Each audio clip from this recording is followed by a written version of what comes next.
If I was going to describe the Addams Family, I'd kind of start by saying imagine everything that's ordinary, your average ordinary person, and invert that. All the problems and the difficult things become something that they celebrate.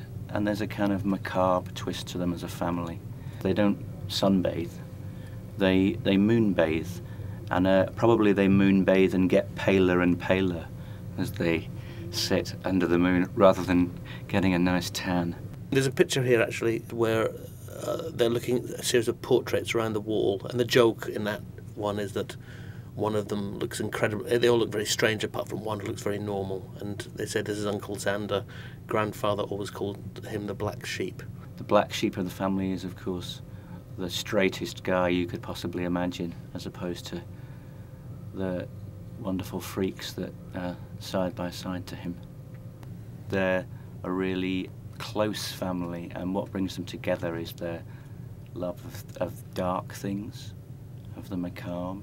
For instance, they live in not a beautifully decorated, done-up house, but the opposite of that. They live in a house with broken shutters and broken mirrors. It's sparsely decorated, and they look very at home in that. They look very content to be in the place that we would walk into for the first time and go, this place needs doing up. And that's just how the Addams family like it.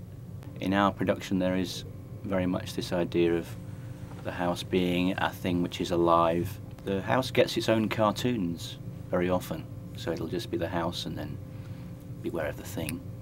I think we really latched onto this idea of shutters that you see in a lot of the drawings.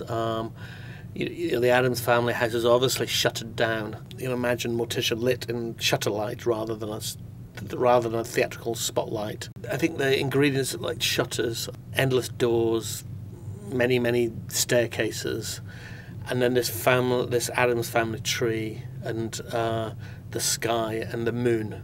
I would say they're the main ingredients of the palette that we're playing with to somehow capture the darkness of the Addams family, but it's also a musical, so it needs to be beautiful and it needs to have transformation, and it needs to take you away from your own troubles, you know, for the night.